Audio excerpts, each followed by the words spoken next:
It began with a sound that didn't belong. On September 10th, 2024, under a flat gray sky, the mundane rhythm of city maintenance was broken by a sharp metallic scrape. For Gus, a sanitation worker who had spent 2 decades mapping the city's underbelly, the storm drains of Main Street were a familiar territory of sludge and forgotten refuse. The scrape, however, was different. It wasn't the dull thud of a rock or the hollow clank of a discarded can. This sound was sharp, resonant, and heavy, echoing up from the darkness below. It was the sound of something of substance, something that had resisted the slow, grinding decay of the city's forgotten depths. He paused, his heavy-duty pry bar still vibrating slightly in his gloved hands, a flicker of curiosity cutting through the monotony of his morning. Driven by an instinct he couldn't quite name, Gus knelt by the open grate, the foul air, a familiar assault on his senses. He plunged his tool back into the thick, viscous muck, probing the spot where he'd felt the resistance. He fished around blindly, the metal pole clinking against the concrete walls of the drain before making contact again. Carefully, he maneuvered the object onto the prongs of his collection fork, slowly lifting it from its 8-year tomb of silt and grime. The weight was surprising, a dense and solid mass that dripped a foul-smelling black liquid onto the pavement. It was too small to be a weapon, too heavy to be a piece of trash. It was something that had been lost, not thrown away, something that held a story. He laid the object on a clean patch of sidewalk and sprayed it with a low-pressure hose from his truck. As the layers of filth washed away, a distinct shape began to emerge. It was a watch, its stainless steel band caked with hardened sediment, its crystal face shattered but still intact. Despite the years of neglect, the craftsmanship was undeniable. This was a luxury timepiece, an Omega, a world away from the discarded debris he normally found. As he wiped the remaining grime away with a rag, he noticed something that made him stop. There was a deep, violent gouge on the bezel, a brutal scar marring the elegant design. It wasn't the kind of damage from a simple fall. It looked as if someone had tried to pry it apart with immense force. Turning it over in his palm, he saw the engraving on the back, the letters still surprisingly clear against the brushed steel.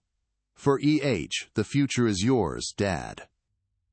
The words were a ghostly echo from another time, a message of paternal love and hope that had been swallowed by the city's darkness. The initials E.H. meant nothing to Gus, but the sentiment was universal. He imagined a proud father, a hopeful son, and a moment of celebration now forever lost. The watch was no longer just a valuable object. It was a testament to a broken promise, a relic of a life that had been violently interrupted.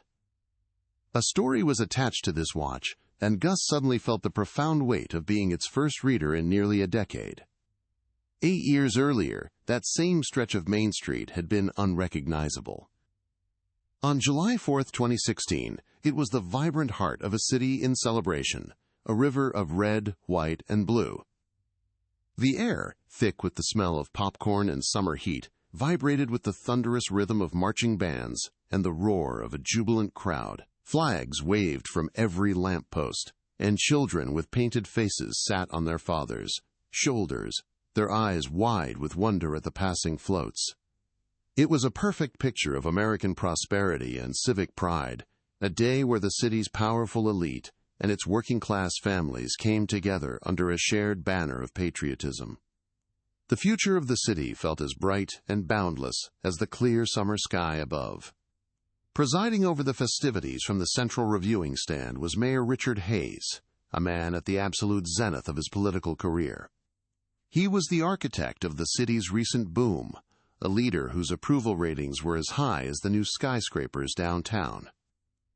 Dressed in a crisp navy suit, he waved with an easy, practiced charm, his smile radiating confidence. But beneath the public facade, his eyes constantly scanned the dense crowd, searching for one face among the thousands. He was a mayor, a public servant, but on this day he was foremost a father, bursting with a private pride that outshone any political victory. He was looking for his son, the heir to a legacy he had so carefully built. And there he was. Ethan Hayes, 22 years old, stood near the front of the crowd, his charismatic smile a mirror of his father's. He was not on the stand, preferring the energy of the people to the sterile formality of politics. He caught his father's gaze and offered a subtle nod, a shared moment of understanding passing between them. On his wrist, a brand-new Omega watch, a recent graduation gift, flashed in the brilliant sunlight. It was a symbol of his potential, a tangible representation of the bright future his father had inscribed on its back. Ethan was more than just the mayor's son. He was the city's golden boy, intelligent and compassionate, destined to follow in his father's footsteps, perhaps even to surpass him. The parade reached its crescendo. A massive, elaborate float celebrating the city's founding fathers lumbered past, momentarily obstructing the mayor's view. The crowd surged forward, a wave of bodies and noise. Mayor Hayes turned for a moment to shake the hand of a city councilman, sharing a quick, triumphant laugh. The entire exchange lasted no more than 10 seconds. When he turned back, his eyes scanning the spot where Ethan had been standing, he was gone. There was no sign of a struggle, no cry for help, just an empty space in the crowd where his son had been moments before. He had vanished into thin air, swallowed whole by the very celebration he was meant to one day lead. The festive music of the brass band suddenly seemed discordant, a mocking soundtrack to a father's rising panic. A discreet word to his security chief set off a quiet but frantic search, a ripple of unease spreading through the mayor's entourage. The parade continued, the crowd oblivious to the silent drama unfolding on the reviewing stand. The disappearance of Ethan Hayes on that perfect summer day became the single, defining mystery of the city's modern history. It was a wound that refused to heal, a question that hung over the city for 8 long years. And the only clue, the only witness to his last moments, was a watch, ticking silently in the darkness of a storm drain, waiting to be found. Richard Hayes existed in a house where time had stopped. At 65, the man who once commanded a city now navigated a quiet, dusty mausoleum of his own making. Sunlight struggled through grime-caked windows, illuminating particles of dust dancing in the air, each one a tiny ghost of a life that was no longer his. Photographs on the mantelpiece were frozen moments of a past he couldn't escape. A smiling wife, gone years before the tragedy, and a son, Ethan, forever 22. The sharp, insistent ring of the telephone was a violent intrusion into this self-imposed exile. It was a sound from the outside world, a world that had moved on without him, a world he had no desire to rejoin. He let it ring, hoping the unwanted connection to the present would simply give up and fade away. The ringing persisted, a stubborn summons he could no longer ignore. He finally picked up the receiver, his voice a rusty, unused thing. "Hello?" On the other end, a crisp, professional voice identified herself as Detective Kate O'Malley, Cold Case Unit. The name was unfamiliar, a deviation from the cast of characters who had populated the original, failed investigation 8 years ago. Richard's heart, a slow and heavy drum in his chest, began to beat a little faster. Cold cases were tombs, sealed and forgotten. To have one reopened meant something had been disturbed. The detective's tone was cautious, measured, as if she were handling something incredibly fragile, or perhaps something explosive. She was calling, she said, about a personal item recovered in connection with the disappearance of his son, Ethan Hayes. The world seemed to tilt on its axis. Ethan. The name spoken aloud by a stranger from the police department felt like a sacrilege. For 8 years, that name had been a private prayer, a silent scream. Richard gripped the edge of a mahogany desk, his knuckles turning white, the polished wood cool against his skin. He listened, mute, as Detective O'Malley explained the circumstances. A sanitation crew, a routine cleaning, a storm drain on Main Street.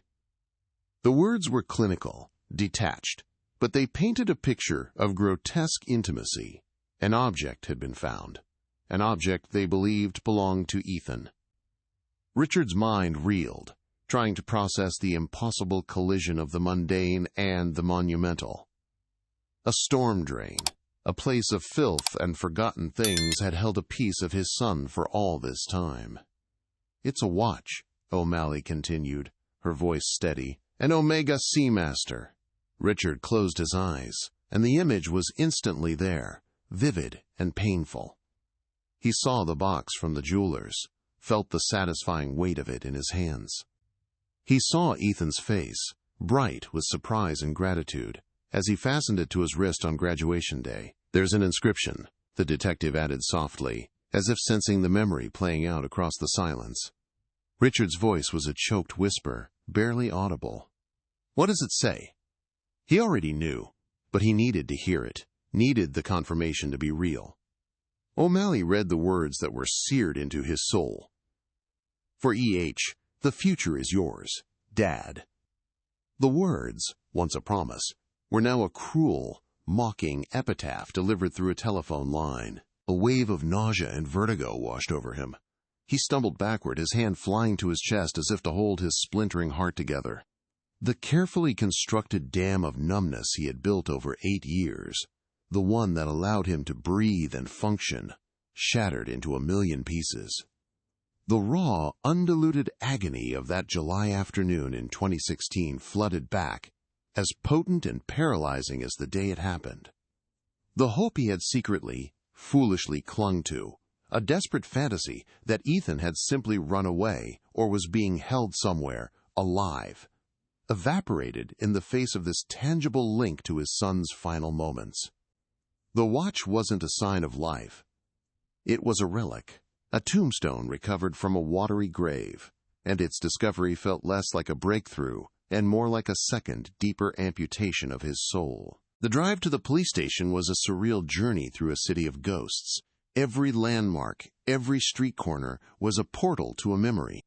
The park where he taught Ethan to ride a bike, the theater where they saw their last movie together, the towering skyscrapers his administration had built, they were all monuments to a future that had been stolen.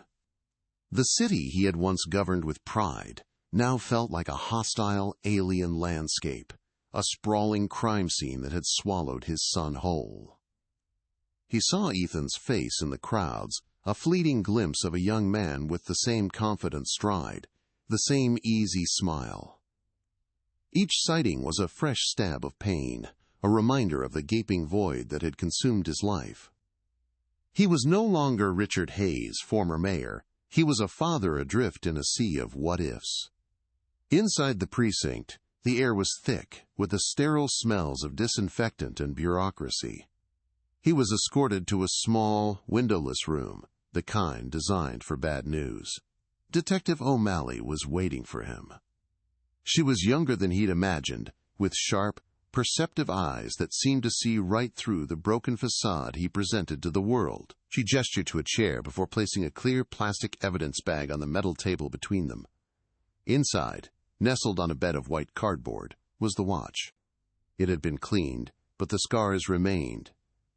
The first thing Richard's eyes locked onto was not the familiar face or the steel band, but a deep, violent gouge marring the bezel. It was an ugly, brutal wound on an object of refined elegance.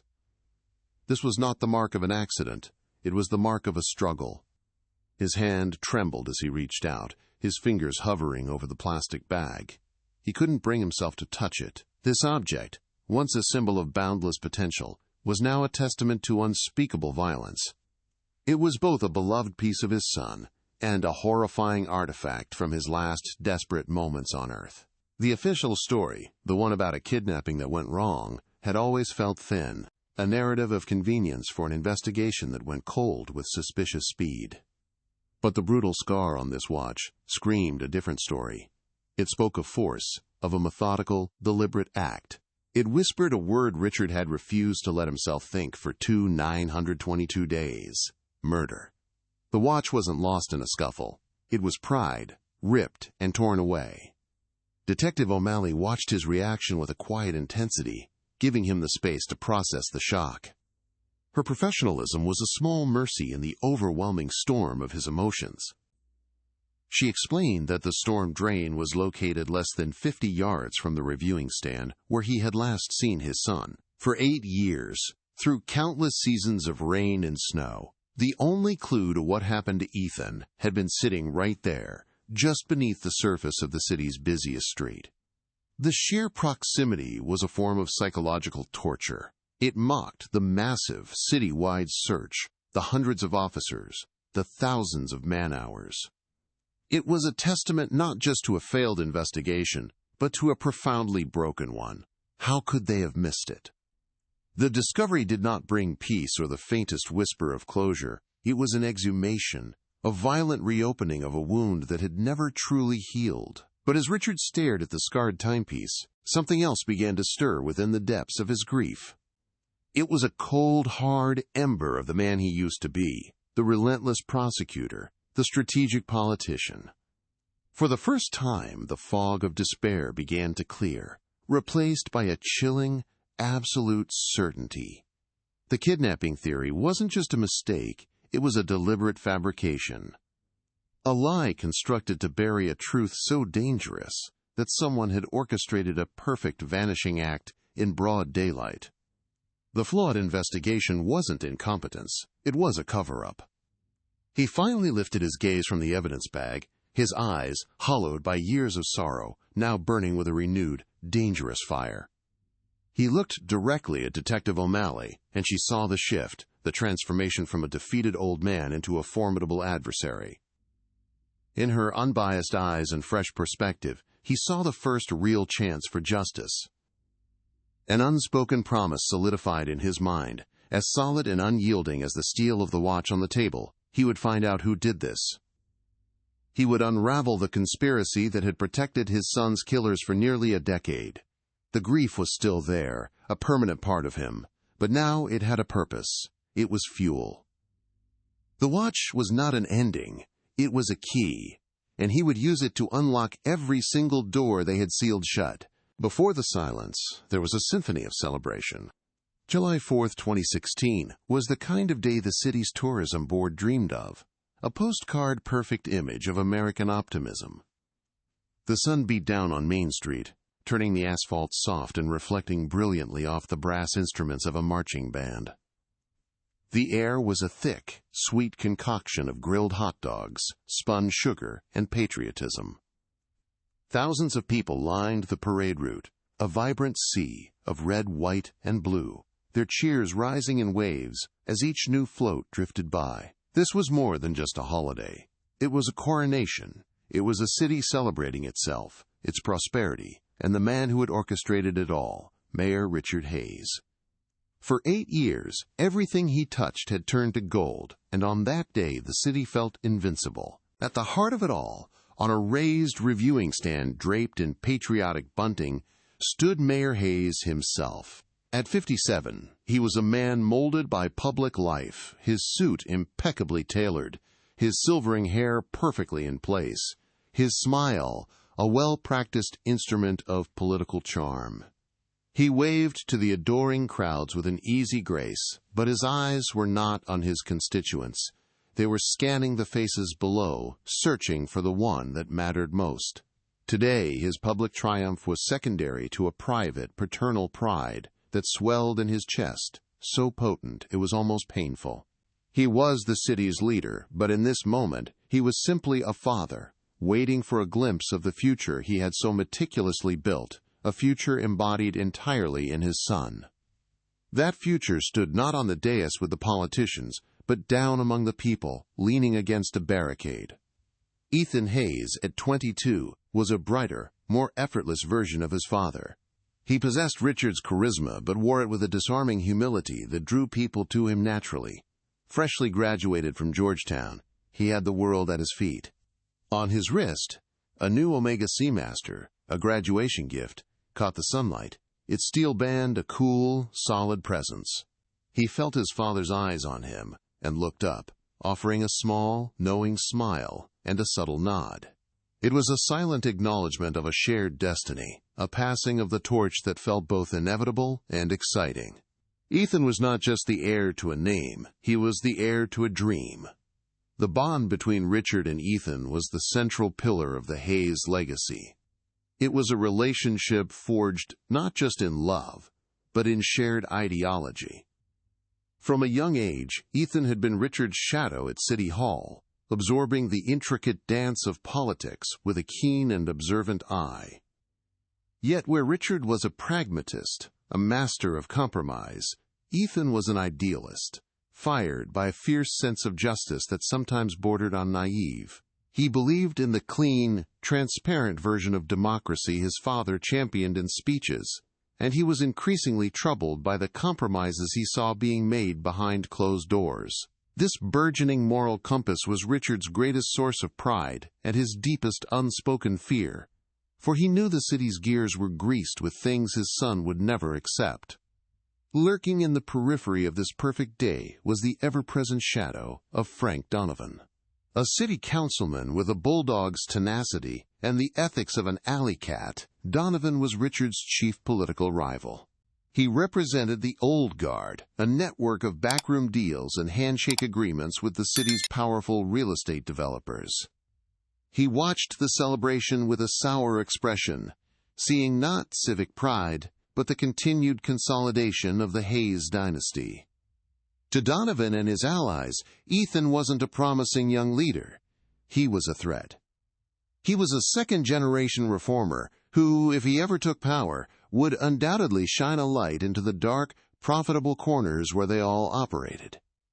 The adoration for the Hayes family was a personal and professional affront he was determined to dismantle. Unaware of the political storm clouds gathering, Chloe watched the parade by Ethan's side, her hand tucked in his. To her, he wasn't a political heir. He was the man who quoted poetry and spent hours debating philosophy, the man who confessed his fears to her in the quiet of the night. Lately, those fears had become more specific. He had told her, in hushed, anxious tones, about documents he'd found in his father's study, zoning variances, land purchase agreements that pointed to a massive corruption scheme. He spoke of Frank Donovan's name appearing alongside those of the city's biggest developers. Ethan felt a duty to expose it, to protect his father's legacy from the rot within. Chloe had begged him to be careful, a knot of dread tightening in her stomach that felt utterly out of place on such a joyous day. The parade reached its zenith as a colossal float depicting the city's founding fathers crawled past the reviewing stand, its sheer size momentarily blocking Richard's view of his son. The crowd surged, their cheers deafening. On the stand, Richard turned to accept the congratulations of a fellow council member, sharing a laugh that lasted no more than a dozen seconds. It was a fleeting, insignificant moment of political theater, one of thousands in his career. Down below, in the chaotic press of the crowd, Ethan gave Chloe's hand a final squeeze, a silent promise of conversations to come. He had made up his mind. After the parade, he would talk to his father. He would show him the proof he had gathered. The truth had to come out. This was the precipice, the final moment before the world fractured. The city was at the height of its glory, celebrating a future that seemed golden and assured. A father, brimming with pride, looked out upon a legacy he believed was secure. A son, armed with a dangerous truth and a righteous heart, prepared to take his first real stand. The entire narrative of the city, of the Hayes family, was poised on the edge of a knife. The sun beat down, the band played on, and the Omega watch on Ethan Hayes' wrist ticked off the final seconds of his life, a silent, unknowing countdown to the moment he would be erased from the picture entirely, swallowed whole by the celebration. Richard Hayes operated with a politician's necessary blindness. He saw Frank Donovan not as a genuine threat, but as a political caricature, a loud, boorish obstacle to be outmaneuvered in council meetings and ridiculed in the press. He knew men like Donovan greased the city's wheels with minor graft, a distasteful but manageable cost of progress. What he failed to comprehend was the scale and ruthlessness of the operation happening just beyond his line of sight. He believed he had built a fortress of integrity, while in reality the foundations were being eaten away from within. His pride in Ethan, the pure, uncorrupted heir, was so immense that it cast a shadow over the dark corners of his own administration, leaving him tragically unaware that the greatest danger to his son wasn't from an outside enemy, but from the very system he commanded. Ethan's discovery was no accident. It was the culmination of weeks of clandestine investigation. Troubled by whispers from a junior city planner, he had used his access to his father's network to quietly pull records, cross-referencing land deeds with campaign donation lists. The documents he found were a Rosetta Stone of corruption, detailing a systematic scheme to rezone protected lands for pennies on the dollar, directly benefiting a consortium of developers led by Frank Donovan. The weight of this proof was crushing. He revered his father, the man who had taught him the meaning of public service, yet this conspiracy had flourished under his father's watch. The choice before him was agonizing: expose the rot and potentially destroy his father's legacy, or stay silent and become complicit in the very corruption he despised. For Frank Donovan, this was never about politics, it was about survival.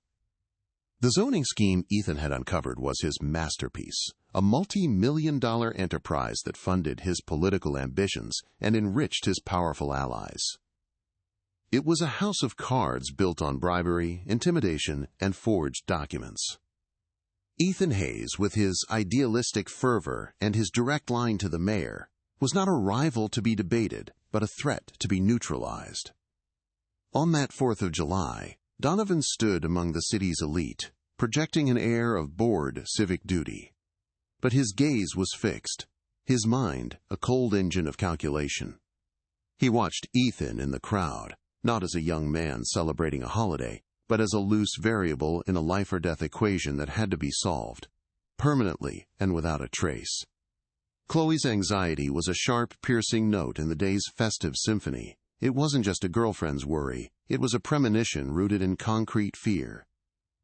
In the week leading up to the parade, Ethan had become a ghost of himself, haunted by what he knew. He showed her a map hidden in his desk drawer, overlaid with property lines that didn't exist on any official city plan. He pointed to a parcel of land designated as a future public park, now secretly slated for a luxury high-rise, with Frank Donovan's signature on a preliminary approval. Ethan had spoken of going to the press if his father wouldn't act. Chloe had begged him to go to the police instead, to not confront these men alone. She felt an icy dread, a certainty that the names on that map were not just corrupt, they were dangerous. The security apparatus on Main Street was a carefully orchestrated piece of theater. Uniformed officers lined the route, sharpshooters were positioned on rooftops, and the mayor's plainclothes detail formed a tight, vigilant circle. They were prepared for the obvious threats: a lone gunman, a coordinated protest, a bomb. They were not prepared for an enemy operating with the precision of a scalpel from within the crowd itself. The chaos of the parade was the perfect camouflage. The dense press of bodies, the overwhelming noise, and the constant motion created 1,000 distractions, 1,000 blind spots. Security was focused outward, on the perimeter, while the real danger was internal, leveraging the celebration's own energy to create a perfect, invisible trap. The illusion of total safety was, in fact, the day's most critical vulnerability. The Omega watch on Ethan's wrist was more than just a piece of jewelry. It was a beacon. In the brilliant July sun, its polished steel and sapphire crystal caught the light with every movement, a flashing signal of wealth and privilege. To his father it symbolized a future passed down, a legacy secured. To Ethan, it was a tangible link to the world he was trying to protect, a reminder of the promise he had made to himself.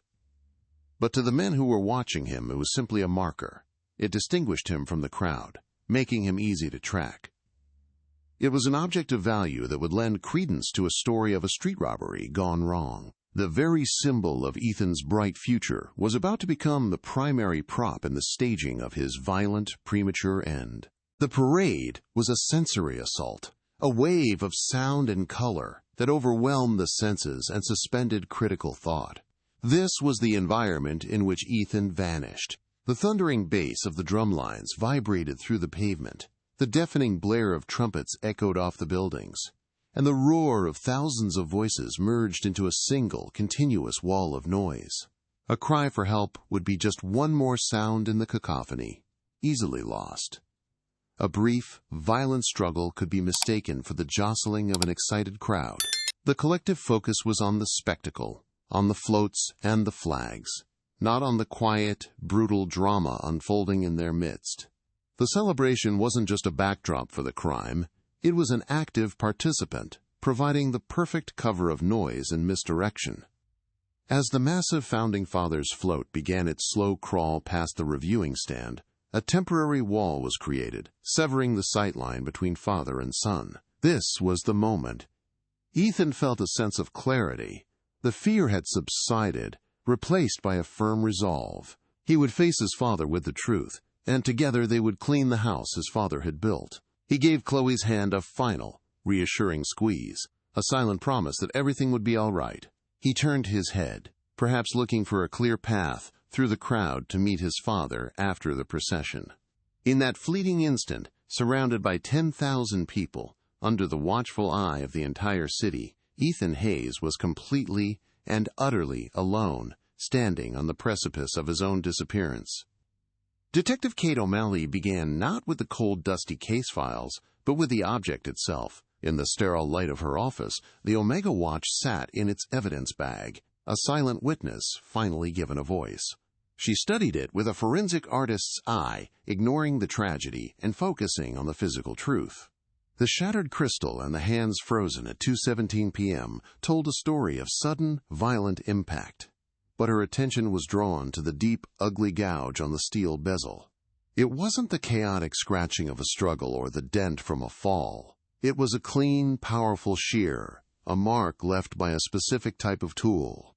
This was not the signature of a random street crime. This was the work of someone with a purpose, a plan.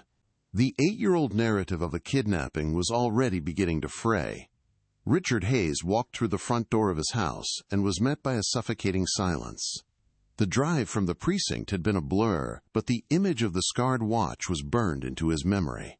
He climbed the stairs slowly, his hand trailing along the dusty banister, and pushed open the door to Ethan's bedroom. Nothing had been moved in 922 days. A Georgetown pennant hung on the wall. A stack of textbooks sat on the desk. A pair of worn sneakers lay by the bed. It was a shrine to a life interrupted. He picked up a framed photograph from the nightstand. Ethan, beaming in his graduation gown, the new watch gleaming on his wrist. The pride Richard felt in that moment now tasted like ash in his mouth. The watch wasn't a clue to where his son was. It was an artifact from his murder. O'Malley's first official action was to send the watch to the city's top forensic metallurgist. Her request was specific and direct. Ignore the watch's make and value, and focus exclusively on the tool mark. The report that came back 2 days later was the first seismic crack in the old investigations foundation. The analysis confirmed the gouge was made by a prying tool with a hardened steel tip approximately 1 inch wide. Microscopic traces of chromoly steel, an alloy not typically found in common hand tools but prevalent in high-stress industrial equipment, were found embedded in the scratch. The conclusion was chillingly precise. The mark was consistent with a specific model of industrial pry bar, a tool used in construction and demolition. This wasn't a mugger's weapon. It was an instrument of methodical force. Armed with this new data, O'Malley finally requisitioned the original case files from the evidence vault. The boxes smelled of dust and neglect. As she sifted through the brittle pages, a pattern of astonishing negligence emerged. The kidnapping theory had been established within hours of Ethan's disappearance, despite the conspicuous absence of any ransom demand, a fact that was noted and then promptly ignored. Witness interviews were shallow, consisting mostly of generic statements about the chaos of the parade. Most damning of all was a single log entry. The search of the storm drains along the parade route on Main Street was marked as cleared by 9 a.m. on July 5, 2016. The watch had been sitting there the entire time. It was a failure of investigation so profound it bordered on deliberate. Meanwhile, Richard, haunted by sleepless nights, began his own excavation of the past. He wasn't looking for evidence, but for solace, for some piece of his son he might have forgotten. In a storage box from Ethan's college apartment, he found a worn, leather-bound journal. He flipped through pages of lecture notes and youthful reflections until he reached the final entries from June 2016. The handwriting grew tense, urgent. Ethan wrote of his unease, of discovering something, quote, rotten at the core of the city. He mentioned Frank Donovan's name again and again, linking him to a zoning scheme and backroom deals that betrayed everything his father publicly stood for. Richard felt a cold dread creep into his bones. He had dismissed these concerns as youthful idealism, but now he saw them as a death warrant. Detective O'Malley, working on a parallel track, requested a comprehensive list of every construction permit issued for the downtown area in the 6 months leading up to July 2016. The city clerk's office sent over a thick binder detailing the dozens of projects fueling the city's boom. She spent the next 36 hours fueled by black coffee, cross-referencing the construction companies with Frank Donovan's campaign finance records. A clear and disturbing Venn diagram began to take shape. A small cluster of development firms, all major donors to Donovan's political campaigns, had been awarded contracts for the city's most lucrative projects. These same firms were the sole beneficiaries of a series of last-minute zoning changes pushed through the city council by Donovan himself, turning worthless lots into gold mines. The news of the watch's discovery rippled through the city, eventually reaching a quiet suburban home 2 states away. Chloe, now a 30-year-old architect with a family of her own, saw Ethan's face on a news website and felt the past rise up to choke her. She had spent 8 years building a new life on the foundations of a secret she had promised Ethan she would keep. She remembered his voice, trembling with a mixture of fear and righteous anger, as he explained the documents he'd found. He was going to confront his father, then go to the press. She had begged him not to go to the police instead. Her silence had been a shield, but now it felt like a betrayal. The weight of what she knew pressed down on her, a heavy, suffocating burden. Back in her office, surrounded by maps and documents, O'Malley had an epiphany. She took a transparent overlay of the 2016 parade route and placed it over a city map, dotted with the construction sites linked to Frank Donovan. Her eyes traced the path of the floats down Main Street, past the reviewing stand, to the exact spot where Ethan had vanished. Her finger landed on a single red dot just half a block away, in a secluded alley. It marked the service entrance for a luxury condominium tower being built by Donovan's single largest corporate donor. The site would have been active, with tools and heavy equipment readily available. The original investigation had dozens of maps, but this one crucial location, a potential crime scene hidden in plain sight, was nowhere to be found. It wasn't an oversight. It was an erasure.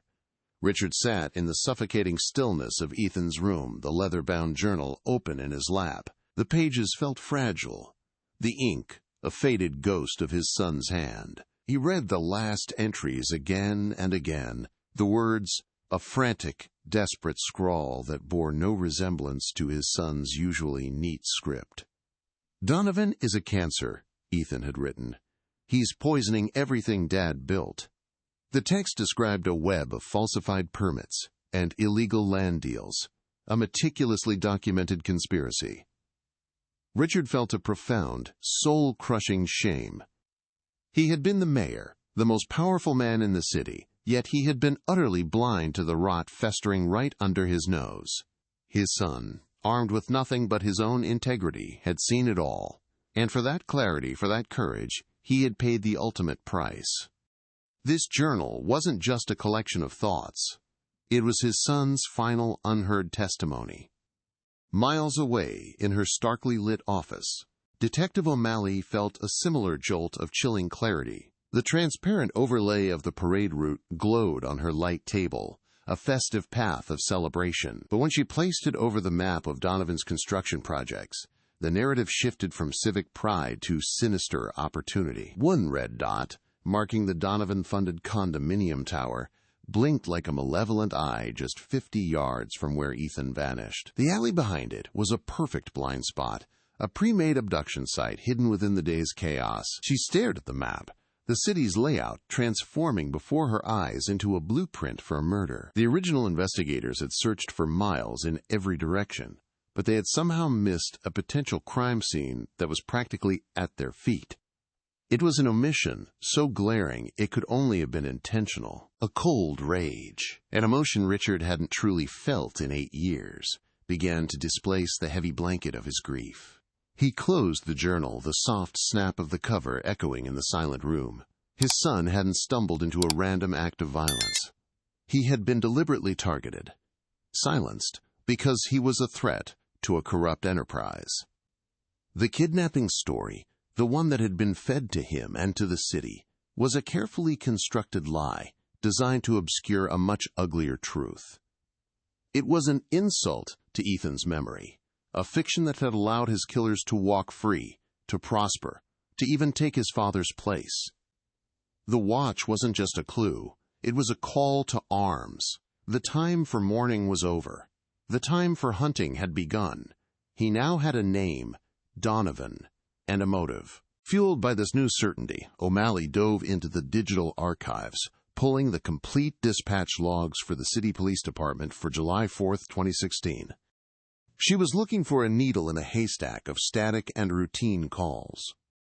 For hours, she listened to the clipped, professional voices of dispatchers handling reports of lost children, public intoxication, and illegal fireworks, the mundane soundtrack of a city holiday.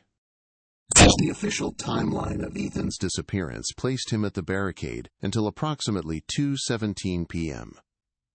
O'Malley focused her search on the 30-minute window immediately following that moment, meticulously cross-referencing every call logged south of City Hall with the location of the construction site. She fast-forwarded through garbled transmissions and dead ends, her eyes burning from the screen's glare, convinced that something had to have been missed. And then she found it, log entry 74161423. Time, 2:23 p.m., just 6 minutes after the watch hands had frozen. The audio was brief, the caller a woman whose voice was nearly drowned out by the parade's noise. She reported a violent struggle involving 2 men dragging a third into a service alley behind the new condominium tower on Main. The dispatcher, sounding dismissive, coded it as a minor public disturbance. But the next part made O'Malley's blood run cold. A patrol car was dispatched, and exactly 9 minutes later, at 2:32 p.m., the call was marked, Code 4, no further action required. There was no incident report filed, no witness statement taken. A violent felony reported at the exact time and place of Ethan's disappearance had been officially erased from the record within minutes. Richard's hands trembled as he looked up a number he had not dialed in nearly a decade. Chloe. She had been there. She had been the last person to see his son alive. In the chaotic aftermath of the disappearance, she had been questioned, of course, but her testimony had been brief, colored by shock and grief. The police had quickly dismissed her as just the distraught girlfriend. But reading Ethan's journal, knowing now what his son was planning to do, Richard realized she might be more than just a witness to the event. She might be a witness to the motive.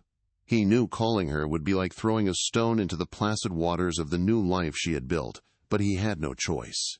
If she knew anything about the documents, about Ethan's fears concerning Donovan, she was the only living person who could corroborate the story written in the journal.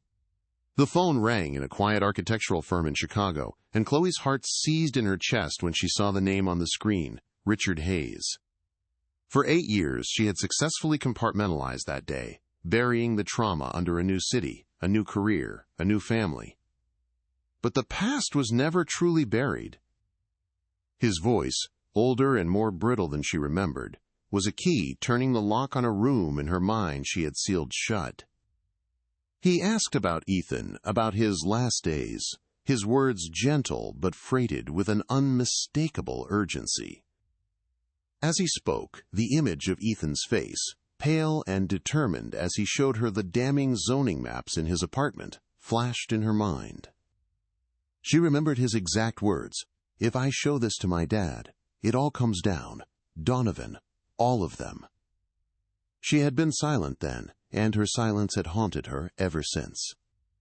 Back in her office, Detective O'Malley stood before a large whiteboard, the pieces of the puzzle clicking into place with terrifying speed. She drew a line from the Omega watch with its unique tool mark to the construction site owned by Donovan's top donor. Another line connected the site to the phantom 911 call that was deliberately buried by the responding officers. A third line connected Frank Donovan himself, the man who benefited most from the zoning changes, to the political vacuum created by the Hayes family's tragedy. The old narrative, a random tragic kidnapping, was not just wrong, it was an active and malicious deception. This was not a cold case. This was a conspiracy, a political assassination disguised as street crime, protected for 8 years by the very people sworn to uphold the law. The scale of the cover-up was staggering, and she was only just beginning to scratch the surface. Detective O'Malley's first move was to re-examine the human element of the original investigation. She located the 2 patrol officers who had cleared the 911 call from the alley on July 4, 2016. One, named Miller, was now a desk-bound sergeant nursing a bad back and a worse attitude. The other, Russo, had taken early retirement and was living a quiet life in the suburbs. She interviewed them separately in sterile, windowless rooms. Their stories were identical, a perfectly synchronized recitation of a non-event. They remembered a few rowdy teenagers, nothing more. But their practiced calm was a poor mask for the flicker of panic in their eyes. O'Malley saw it clearly. They weren't recalling a memory. They were reciting a script, one they had been rehearsing for 8 long years, and it was a lie. The local newspaper ran a small, buried article on page A7, Mayor Hayes' son's case reopened after watch found. It was a minor story in a city preoccupied with the present. But for one person, it was a seismic event. 2 days later, a call came into the police department's anonymous tip line. The voice was electronically distorted, a low, raspy whisper that sounded like grinding gravel.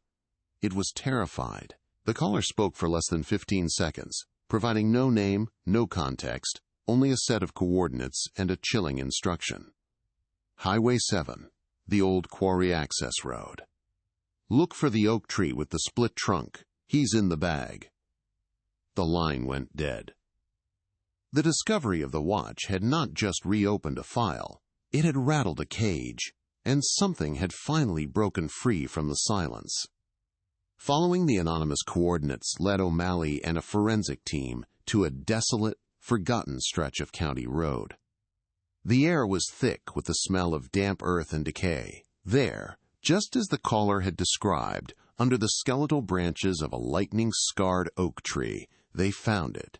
A large, black military-style duffel bag, its fabric rotting and partially consumed by the forest floor. The zipper was corroded shut, but as the team carefully cut it open, the last 8 years of mystery came to a gruesome end. Inside were the skeletal remains of a young man, folded into an impossible position. A wallet, its leather fused together by time and moisture, contained a faded, water-damaged driver's license. The picture was barely visible, but the name was clear: Ethan Hayes. The search was over. The hunt had just begun. The coroner's report was a brutal, scientific confirmation of what O'Malley already suspected. The official cause of death was blunt force trauma. Ethan had been struck at least 3 times in the back of the skull with a heavy object. The resulting fractures were catastrophic. Crucially, the pathologist identified microscopic striations on a fragment of skull bone, consistent with a flat, 1-inch-wide tool edge, a perfect match for the industrial pry bar forensics had linked to the gouge on the Omega watch. The kidnapping narrative, the official story that had defined this case for nearly a decade, was not just a theory, it was a deliberate and complete fabrication. Ethan Hayes hadn't been taken for ransom. He had been ambushed, executed, and discarded like trash. But the report contained a second, far more explosive revelation. The forensic botanist on the team had analyzed the soil and pollen samples found embedded in the fibers of Ethan's clothing and caked onto his shoes. The results were unequivocal. The soil composition, rich in limestone dust, concrete particulates, and industrial sealant residue, did not match the loamy, organic earth of the rural dump site. Furthermore, the pollen profile was dominated by species of urban weeds known to flourish in the disturbed ground of downtown construction zones. The science painted a clear picture. Ethan Hayes was killed in one location, an urban construction site, and his body was moved to the quarry road at a later time. His killers hadn't just murdered him, they had curated a crime scene to mislead and misdirect. Richard Hayes's phone call had shattered the carefully constructed piece of Chloe's life. For 8 years, her silence had been a shield, a promise she made to herself to survive the trauma. But when the news broke that Ethan's body had been found, the shield cracked. The abstract tragedy she had buried became a concrete horror. His face was on every news channel, the same smiling graduation photo that sat in a box in her attic. She saw the pain in Richard's eyes during a brief press conference, and her guilt became a physical weight, suffocating her. Her silence had not been a shield for her. It had been a fortress for them. The men who did this. She picked up the phone and called Detective O'Malley, her voice trembling but resolute. "I was his girlfriend. I know why they killed him." In a secure interview room, with Richard Hayes watching through a one-way mirror, Chloe finally unburdened herself of the secret that had haunted her adult life. She recounted Ethan's growing obsession in the weeks before his death, his late nights spent poring over city planning documents he'd copied from his father's office. She described the map he showed her, the one that detailed a massive, illegal land rezoning scheme orchestrated by Frank Donovan and a cabal of real estate developers. Ethan had the proof: forged permits, illegal campaign donations funneled through shell corporations. He was going to expose it all. He wasn't afraid of them, Chloe said, tears streaming down her face. He was afraid of what it would do to his father's legacy. Her testimony was the key, the motive that connected all the pieces. The investigation was no longer a cold case. It was a live wire, and Detective O'Malley was holding it. Armed with Chloe's statement, she secured a warrant for 8 years of Frank Donovan's financial records, along with those of the development firms he was tied to. The paper trail was a labyrinth of shell companies, offshore accounts, and laundered money, but the pattern was undeniable. Millions of dollars had been funneled from the developers into Donovan's political campaigns and personal accounts, disguised as consulting fees and investment returns. The payments correlated perfectly with the dates of the zoning approvals that had made those same developers fabulously wealthy. This wasn't just corruption. It was a criminal enterprise wearing the mask of civic progress, and Ethan Hayes had been poised to rip that mask off. In the mayoral mansion, Frank Donovan projected an aura of calm control, issuing public statements of sympathy for the Hayes family and promising the city's full cooperation. In private, he was a man besieged. The discovery of the body had changed the game. He made a series of short, furious phone calls from a secure line in his study. His conversations were not with city officials, but with the aging, powerful developers who were the silent partners in his ascent. He spoke in clipped, coded language, demanding to know who had talked, who had made a mistake. The carefully constructed narrative that had protected them for 8 years was crumbling, and the fear in his voice was palpable. He wasn't just worried about his political career, he was worried about a prison cell. The pushback was immediate and menacing. As O'Malley drove home from the precinct one night, a black sedan with heavily tinted windows followed her for 3 miles, maintaining a constant, unnerving distance before abruptly turning off. The next morning, her boss, the police chief, called her into his office. He wasn't congratulatory, he was cautionary. He spoke of political sensitivities, of the mayor's office, of the need to be absolutely certain before pursuing a case against such a prominent figure. It wasn't advice, it was a warning. The message was clear. She was no longer digging up a forgotten murder. She was threatening a powerful, deeply entrenched network, and that network was beginning to push back, using the very levers of power she was sworn to uphold. The final escalation came not as a warning but as a direct threat, an inter-office envelope appeared on O'Malley's desk with no return address. Inside was a single photograph, a grainy, long-lens shot of her 8-year-old daughter playing in a park. There was no note, no text, just the image.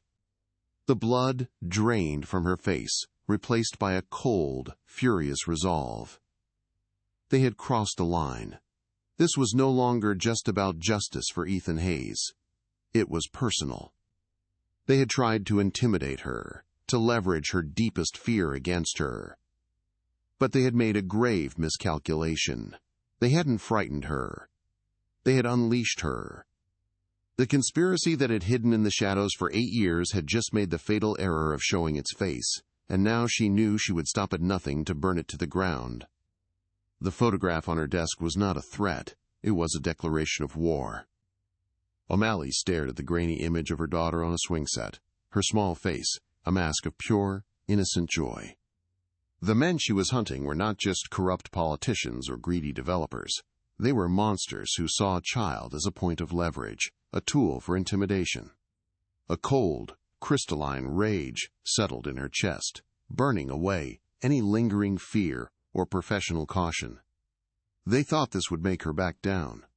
They had fundamentally misunderstood who she was. She picked up the phone, her movements precise and deliberate, and arranged for her daughter to be taken out of state to her sister's house, effective immediately. This case was no longer about a boy who died 8 years ago. It was about ensuring the world was safe for the little girl in the picture, and she would tear down the entire city government to do it.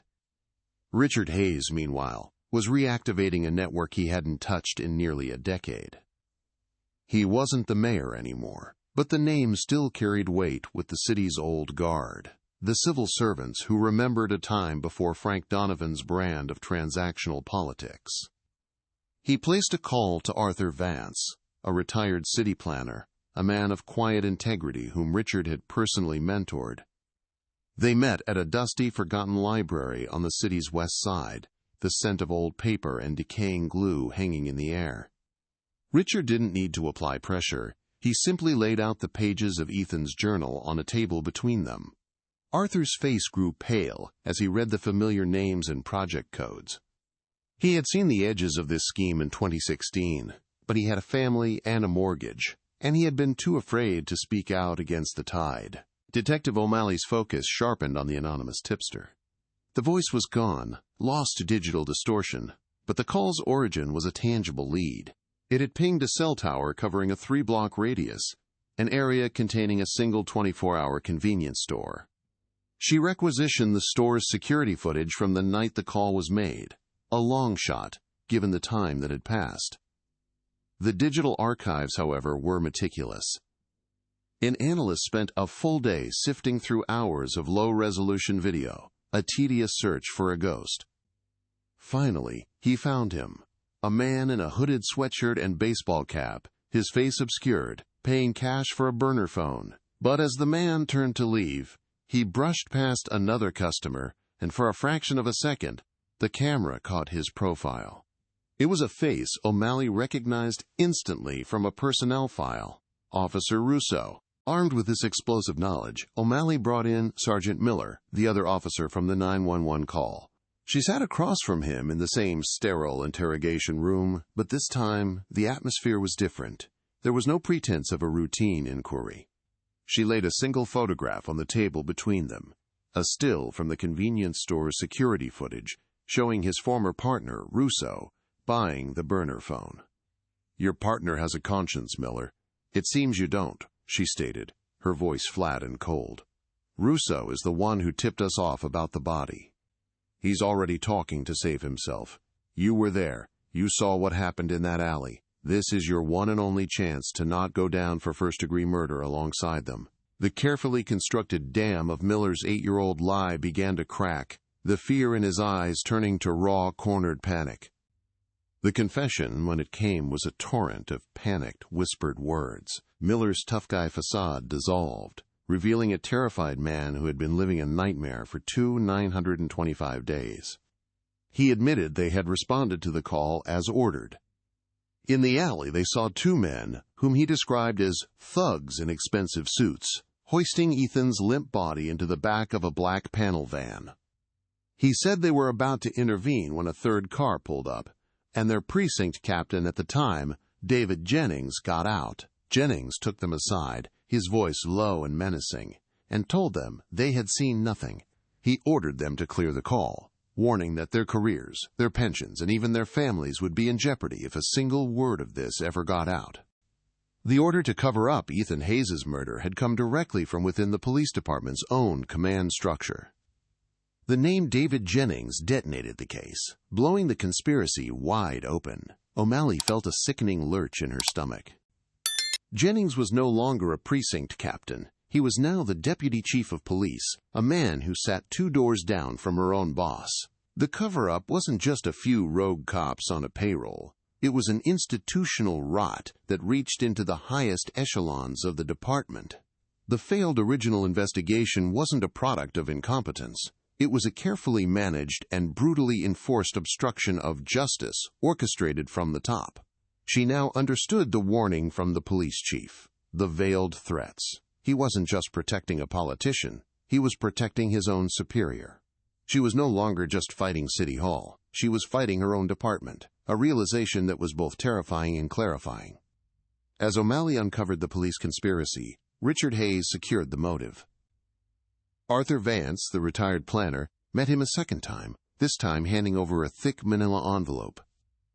Inside were the original, official zoning blueprints for the downtown district from 2016, documents Arthur had quietly copied and hidden away before his retirement.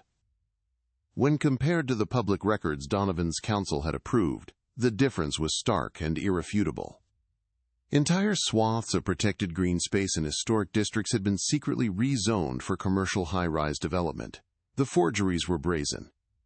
Arthur had done the math. The scheme had generated over $150 million in pure profit for Donovan's select group of developers. Ethan must have found the originals, Arthur whispered, his hands trembling. That's why they killed him. It wasn't just about money. It was about the kind of fraud that sends dozens of powerful men to prison for life. The pieces were now locking together with sickening precision. O'Malley ran a deep financial background check on Deputy Chief Jennings. The results were exactly what she expected, yet still shocking in their audacity. In the 6 months following Ethan's disappearance, Jennings, on a captain's salary, had made a series of large cash deposits totaling over $200,000. He had also purchased a waterfront vacation home, a property far beyond his legitimate means. O'Malley traced the mortgage payments and found they were being made not by Jennings, but by a shell corporation registered in Delaware. A few more clicks of the keyboard revealed the corporation's sole director, the primary owner of the development firm that had built the condominium tower on Main Street, the very site where Ethan Hayes was murdered. The police force hadn't just looked the other way. They had been paid handsomely for their silence. The image of Russo buying the burner phone was the lever O'Malley needed. She drove to his home in a quiet, tree-lined suburb, finding him in his yard, raking leaves with a hollow, haunted look in his eyes. She didn't approach him with sirens and handcuffs. She walked up the driveway alone, holding out her phone with the security camera still displayed on the screen. "You made the call, Russo," she said, her voice calm, almost gentle. "A part of you wanted this to come out. Miller has already given a full statement. He put it all on you and Jennings. I'm here to give you a chance to tell me your side, to tell me the truth. That's the only thing that can help you now."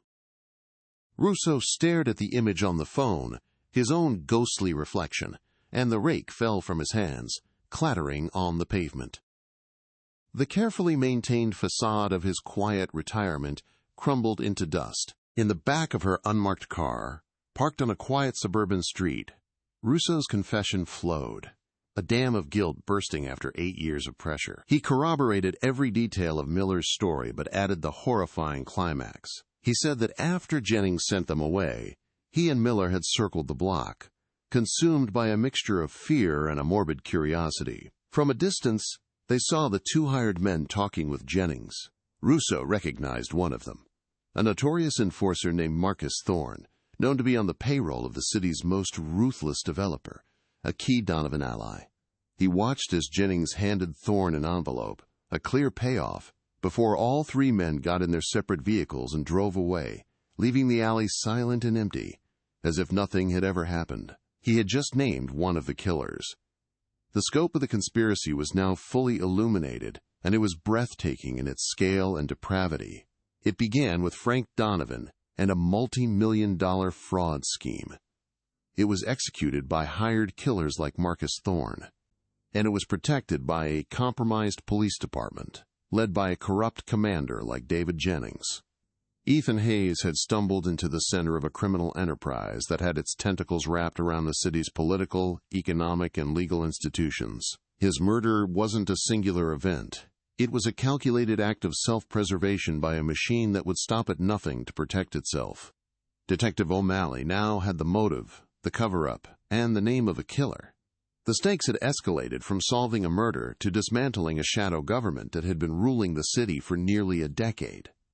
The warrant for Deputy Chief David Jennings felt like a live grenade in Detective O'Malley's hand. The air in the precinct, once a familiar hum of routine, was now thick with a suffocating tension. Every eye followed her as she walked toward the executive offices, her tactical team moving with a quiet, predatory grace behind her. This was more than an arrest. It was an act of insurrection against the department's own corrupt leadership. She could feel the stares of officers who had trusted Jennings, who had served under his command, now watching as she prepared to tear down one of their own. The scent of stale coffee and disinfectant seemed to sharpen, the fluorescent lights buzzing with an almost violent intensity. She gripped the cold steel of her sidearm, not out of fear, but as a grounding touchstone for the storm she was about to unleash upon them all. The door to the deputy chief's office swung open to reveal a scene of mundane authority. Jennings sat behind a large mahogany desk, a city skyline visible through the window behind him, a portrait of power and control. He looked up, a flicker of annoyance on his face, which quickly curdled into disbelief as O'Malley's team fanned out, securing the room. "Detective, what is the meaning of this?" he blustered, his voice a hollow echo of its usual command. O'Malley simply placed the warrant on his desk, the paper a stark white against the dark wood. The only sounds in the room were the rustle of the document and the sharp, metallic click of handcuffs as they were fastened around the wrists of the second most powerful police officer in the city. The betrayal was palpable, a poison that had been festering for 8 years, now finally lanced open. In the sterile confines of Interrogation Room 3, Jennings was a study in practiced denial. He was a cop. He knew the procedure, the psychological games. He leaned back in his chair, projecting an aura of insulted authority, dismissing Russo and Miller as panicked liars trying to save their own skins. But O'Malley didn't engage. Instead, she methodically laid out the evidence on the metal table between them, the financial records showing the developers' payoffs, the cell tower data from Russo's burner phone, the coroner's report detailing the tool mark on Ethan's skull.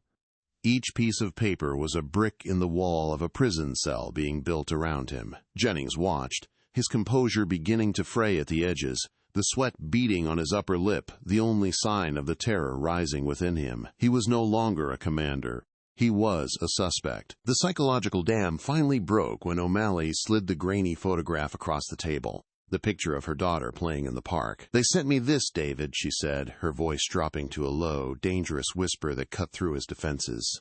"The men you work for. They threatened a child to silence me. What do you think a man like Frank Donovan will do to you once he finds out you're in here, the weakest link in his chain? He'll bury you. Your family, your pension, everything you did this for, it will all be gone. He will sacrifice you to save himself, but you have one chance right now to sacrifice him first." The threat wasn't of legal justice, but of a far more personal and brutal retribution. In that moment, Jennings saw his entire life, built on a foundation of lies, turning to dust. His confession was not a flood, but a slow, toxic leak of truths he had suppressed for 925 days. He recounted the phone call from a frantic Frank Donovan on the afternoon of July 4th, 2016. Ethan Hayes had just left his father's office, having confronted him with the zoning documents. Donovan knew his world was about to implode. The order was chillingly simple. He can't make it home. Handle it permanently. Jennings, already deep in Donovan's pocket, made the arrangements. He contacted Marcus Thorne, a ruthless enforcer on a developer's payroll, and gave him the location, the timing, and the objective.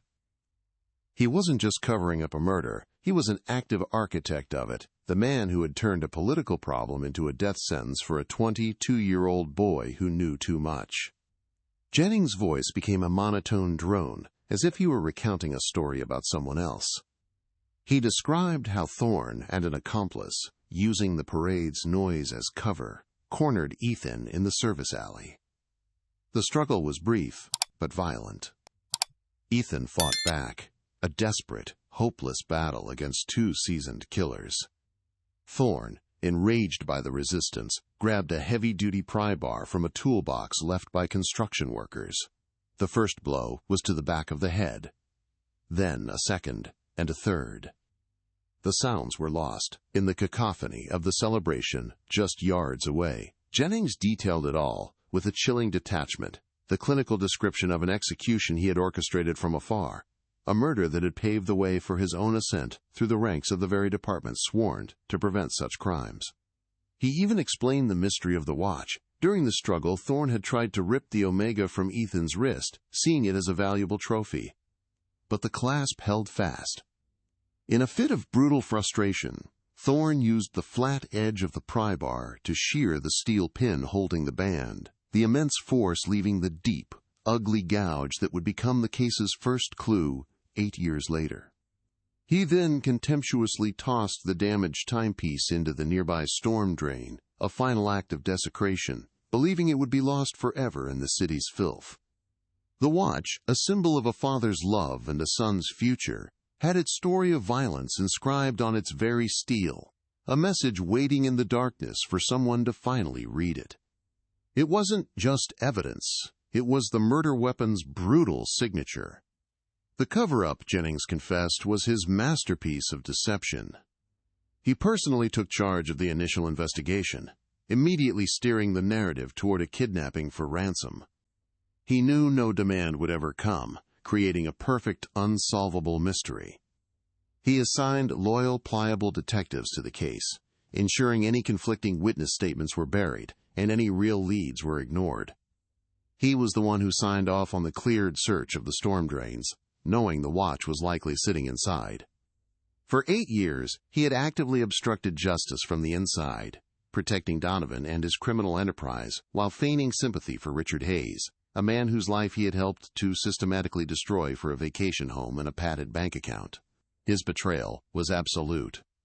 While Jennings' world imploded inside the interrogation room, Richard Hayes made his own decisive move. He met with a Pulitzer Prize-winning journalist he had known and trusted for 20 years, a woman whose integrity was beyond reproach. In the quiet of a university library, he handed her a complete copy of Arthur Vance's zoning documents, along with the most damning pages from Ethan's journal. He provided the irrefutable proof of the $150 million fraud, a scandal that dwarfed any in the city's history. It was a calculated, strategic strike, bypassing the corrupted police department and taking the case directly to the court of public opinion. As the journalist's eyes widened at the scale of the conspiracy, Richard knew he had just lit a fire that would burn Frank Donovan's empire to the ground. With Jennings' full confession recorded and signed, the final warrants were issued with blinding speed. O'Malley, her face set like stone, led a convoy of unmarked cars, sirens silent, through the downtown streets toward City Hall. The late afternoon sun glinted off the glass towers that Donovan's corruption had built, monuments to a crime that had remained hidden for nearly a decade. As they entered the grand marble lobby of the mayor's office, the atmosphere was one of hushed panic.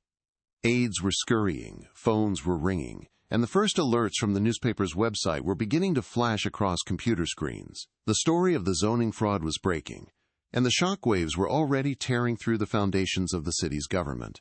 O'Malley was no longer just a detective. She was the embodiment of a long-delayed reckoning. They found Mayor Frank Donovan in his sprawling corner office, the picture of embattled power. He was standing, his back to the door, staring out at the city he had stolen. He was shouting into his phone, his voice a venomous snarl. but he fell silent as he saw O'Malley and her team reflected in the panoramic window. He turned slowly, his face a mask of cold fury, the phone clattering as he dropped it onto his desk. He didn't speak. He didn't have to. In his eyes, O'Malley saw the final, desperate calculations of a predator trapped with no escape. The opulence of the room, the leather chairs, the original artwork, the signed photographs with national figures, all of it felt like a cheap stage set for the squalid little crime that had paid for it all. There was no struggle, no grand confrontation. There was only the quiet, ignominious end of a reign of terror. O'Malley stepped forward, her voice steady and clear as she recited the charges: fraud, conspiracy, obstruction of justice, and felony murder in the death of Ethan Hayes. The click of the handcuffs echoed in the cavernous office, a sound far more powerful than any of Donovan's political speeches. He remained silent, his face pale, the mask of invincibility finally shattered, revealing the pathetic, greedy man beneath. As her officers led him away, past the stunned faces of his staff, O'Malley felt not triumph, but a profound and weary sense of justice being righted, a terrible imbalance in the world finally being corrected after 8 long years of darkness and silence. As Donovan was placed in the back of an unmarked car, O'Malley's radio crackled to life. A calm voice from dispatch confirmed that a state police unit had intercepted Marcus Thorne on the interstate, attempting to flee toward the state line. He was in custody without incident. The entire network, from the politician in the penthouse to the killer on the highway, had been dismantled in a matter of hours. O'Malley looked up at the setting sun, its orange light washing over the city. The truth, like the watch, had been buried deep in the city's underbelly, but once brought into the light, it was undeniable, unyielding, and absolute. The case was closed. The real story, Ethan's story, could finally be told.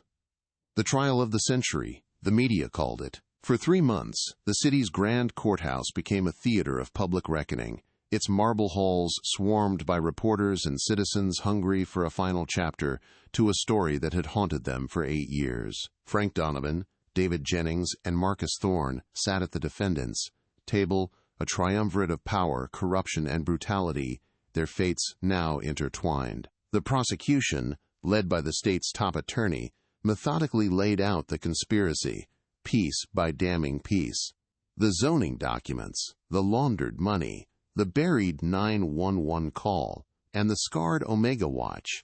Each piece of evidence was a nail being hammered into the coffins of their public lives. The city watched, captivated and horrified, as the full, ugly truth of what happened on that sunny July afternoon was finally brought into the light for all to see.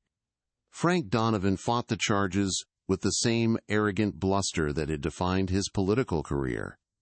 He portrayed himself as the victim of a political witch hunt, a smear campaign orchestrated by his old rival, Richard Hayes.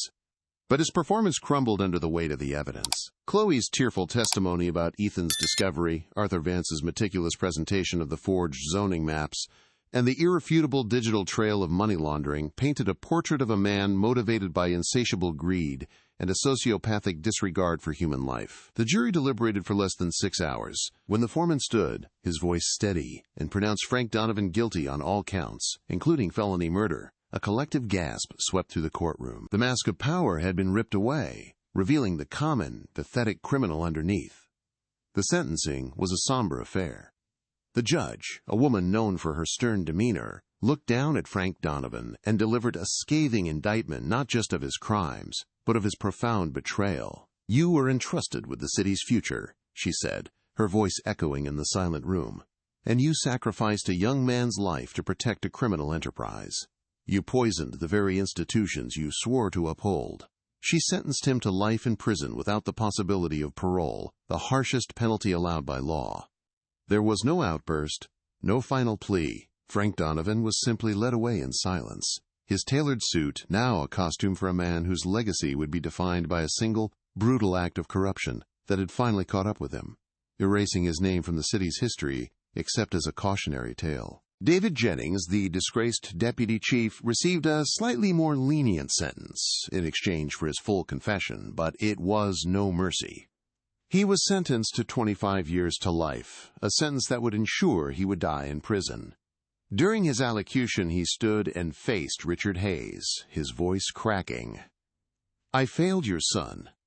I failed this city. I failed every officer who ever wore this uniform with honor." His apology was a hollow, pathetic sound in the face of the damage he had done. He was stripped of his rank, his pension, and his honor, a walking symbol of institutional rot. The police department he had helped corrupt was now tasked with his incarceration, a bitter irony that marked the beginning of a long and painful process of internal cleansing for a force whose reputation was now in tatters. Marcus Thorne, the enforcer, remained a stoic, unrepentant monster to the very end. He offered no defense, no statement, his expression a flat mask of indifference. The forensic evidence was his only accuser, and it spoke volumes. The microscopic steel fragments from his pry bar, found embedded in both the Omega's bezel and the victim's skull, created an unbreakable link between him and the murder. He was convicted of first-degree murder and sentenced to life without parole, destined to spend the rest of his days in a maximum security facility. He was the hand that swung the weapon, a brutal instrument of Donovan's will. His imprisonment was a necessary but unsatisfying conclusion, a reminder that the true evil often resides not in the violent act itself, but in the cold, calculated order given from an office high above the city streets. For the other conspirators, justice was tempered with pragmatism. Officers Miller and Russo, for their cooperation and testimony, received significantly reduced sentences for obstruction of justice and conspiracy. They would serve less than 5 years each, but their lives were irrevocably broken. They were pariahs in the law enforcement community, their names synonymous with cowardice and corruption. Their fates served as a stark lesson in the insidious nature of systemic pressure, a demonstration of how men who believed themselves to be good could be coerced into protecting an evil they were too afraid to confront. Their fearful, belated courage had helped solve the case, but it would never be enough to wash the stain of their 8 years of silence from their souls, a prison of guilt they would carry long after their release. The political fallout was cataclysmic. Donovan's conviction triggered a sweeping federal investigation into City Hall, uncovering a web of corruption that was even more extensive than imagined. Dozens of officials and developers were indicted, their careers and companies dismantled. The city government was gutted, forced into a period of receivership and reform. The shiny skyscrapers that Donovan's scheme had built now stood as monuments to the city's shame. The scandal forced a painful but necessary civic awakening, a collective realization that the city's celebrated prosperity had been built on a foundation of lies and blood. The long, difficult process of rebuilding public trust had begun, a generational effort born from the ashes of the Donovan administration and the sacrifice of Ethan Hayes. Detective Kate O'Malley was lauded as a hero, offered commendations and promotions, but the victory felt hollow. The photograph of her daughter remained locked in her desk drawer, a constant, chilling reminder of the personal cost of her pursuit. She had stared into the abyss of institutional corruption and had not flinched, but the experience had changed her. She accepted a promotion to lead a newly formed public integrity unit, a task force with sweeping powers to investigate corruption within the government and police force. Her victory wasn't in closing a single case, but in earning the right to continue the fight. She had found her true calling, not just in solving crimes, but in holding power accountable, ensuring that no other family would have to wait 8 years for a justice that should have been immediate. For Chloe, the verdicts were a quiet, profound release. The secret she had carried for nearly a decade was no longer hers to bear alone. It was now a matter of public record, a truth acknowledged by the world. The fear that had been a constant low-grade hum in the background of her life finally went silent.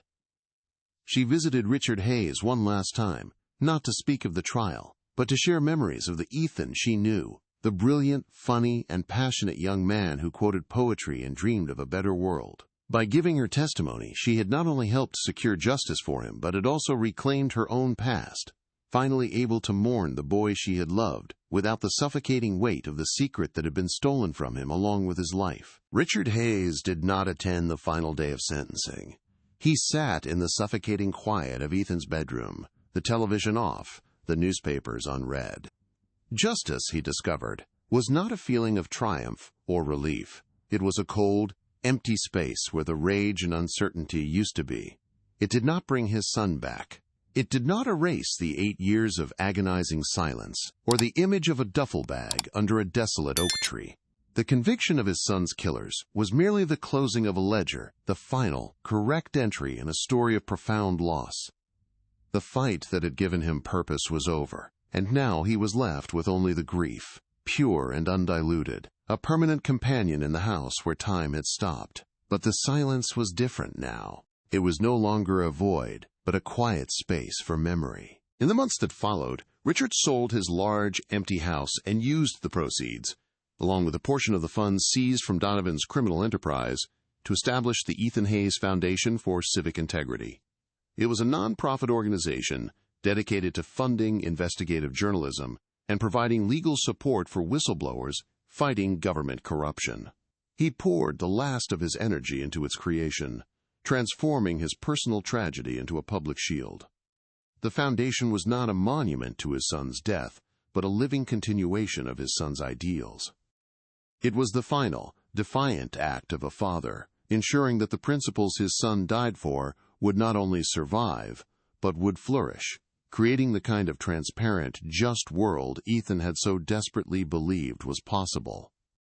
1 year to the day after the trials concluded, Richard drove to the cemetery. He walked to the simple granite headstone that read, "Ethan Hayes, a son loved, a future promised." For the first time, he felt a sense of peace, not happiness, but a quiet, settled acceptance.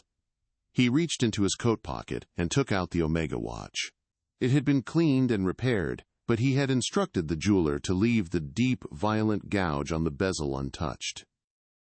It was a scar, a part of the story that could not be polished away. He held it in his palm, the steel cool against his skin, its weight, a familiar, tangible connection to the son he had lost, and the truth he had fought so hard to reclaim.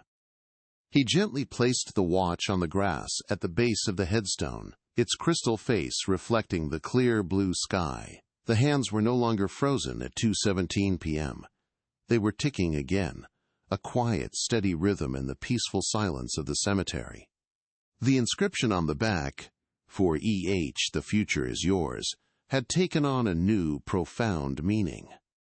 Ethan's future had been stolen, but his sacrifice had purchased a new future for the city, one built on truth rather than lies. As Richard turned and walked away, the watch continued to tick, a silent guardian of a promise finally, painfully, kept. The story was over, the questions were answered, and a father's love had, in the end, been the most relentless force for justice of all. The city that emerged from the ashes of the Donovan scandal was a more sober, more cautious place. The convictions were not an end, but a beginning, a painful public autopsy of a government that had been consumed by a cancer of greed. The gleaming skyscrapers, once symbols of a prosperous future, now stood as towering tombstones marking a crime that had been hidden in plain sight. Public trust, once shattered, began the slow, arduous process of being rebuilt, piece by painful piece. The story of Ethan Hayes became a dark civic lesson, a cautionary tale whispered in the halls of power, a permanent reminder that the most dangerous threats often wear the mask of progress and patriotism, and that the cost of looking away is always, eventually, paid in blood. Richard Hayes found no joy in the verdicts, no sense of victory in the downfall of his enemies. Justice, he discovered, was not a feeling but an action, a final, brutal accounting that left a cold, empty space where the fire of his quest had once burned. He sold the large, empty house, a mausoleum filled with the ghosts of a life that was no longer his. With the proceeds, he established the Ethan Hayes Foundation for Civic Integrity, a nonprofit watchdog group dedicated to funding the kind of investigative journalism that could have saved his son. It was his last act as a father, transforming his private agony into a public shield, ensuring that the ideals his son had died for would not only endure, but would become a permanent, unblinking eye watching over the city's powerful. Detective Kate O'Malley was hailed as a hero, her face gracing magazine covers and news reports. She accepted a promotion to lead a new, fiercely independent public integrity unit, a task force with sweeping authority to investigate corruption at every level of government. The photograph of her daughter remained locked in her desk drawer, a cold, constant reminder of the personal stakes of her work. She had stared into the abyss of institutional decay and had not flinched, but the experience had forged her into something harder, more resolute. Her fight was no longer about closing a single case. It was about rebuilding a system worthy of the badge she wore, a relentless, thankless battle she now knew would define the rest of her career. A year to the day after the final sentencing, Richard Hayes stood before a simple granite headstone in the city's oldest cemetery. The autumn air was sharp, and the silence was broken only by the rustling of fallen leaves. For 8 years, this plot of land had been a symbol of agonizing uncertainty, a placeholder for a ghost. Now it was a place of finality. The rage that had been his constant companion for so long had finally receded, leaving behind only the profound, immutable weight of his grief. He had fulfilled his last promise as a father. He had not been able to save his son's life, but he had managed to reclaim the truth of it from the men who had stolen it. He reached into his coat pocket, his fingers closing around the cool, heavy steel of the Omega watch. He had commissioned a master watchmaker to restore its intricate inner workings, to bring its silent heart back to life. But he had given one crucial, non-negotiable instruction. The deep, violent gouge on the bezel was to be left untouched. It was a scar, a permanent part of the object's history, a physical testament to his son's final, desperate moments. The watch was no longer just a timepiece. It was a relic, a historical document with a story of violence etched into its very being, a truth that could never be polished away or forgotten by the passage of time.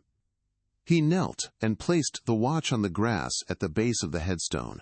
Its crystal face, once shattered, now reflected the clear, empty sky. The hands, no longer frozen at 2:17 p.m., swept forward with a quiet, steady purpose. The inscription on the back, "For E.H., the future is yours," had once been a source of unbearable pain, a cruel mockery of a promise broken by brutal violence. But in the quiet of the cemetery, the words took on a new, resonant meaning. Ethan's personal future had been stolen, but his unwilling sacrifice had purchased a different kind of future for the city he loved, one built not on lies, but on a hard-won, painful truth.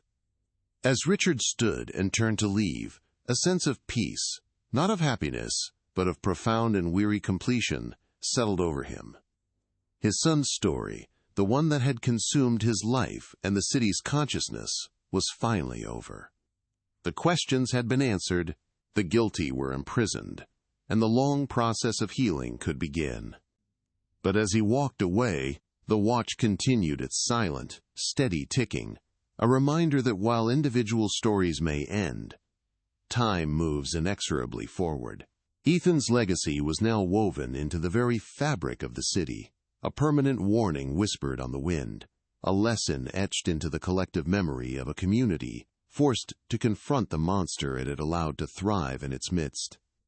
The story of Ethan Hayes became a permanent scar on the city's soul, a brutal lesson in the cost of silence. But was the corruption truly gone, or had it merely retreated into the shadows, waiting for the public's attention to fade?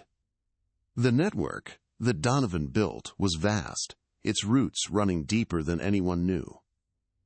If you've been moved by this story, please like and share this video, subscribe to our channel, and hit the notification bell so you don't miss what's coming next. Let us know in the comments where you're watching from. What would you do in Richard's situation? Could you endure a fight like that? The conviction of a few powerful men was a victory, but it was not the end of the war. The Omega watch sits on the grass, its rhythmic ticking the only sound in the quiet cemetery. It marks the passing of seconds, minutes, and hours, a mechanical heart that outlived the boy who wore it. It is a symbol of a father's love, a testament to a brutal murder, and the catalyst for a revolution that tore a city apart in order to put it back together. It stands as a final, silent witness, proving that while power can build empires and corruption can buy silence, the truth has its own inexorable timeline. Eventually, its moment always comes. And that was just the beginning of something much larger.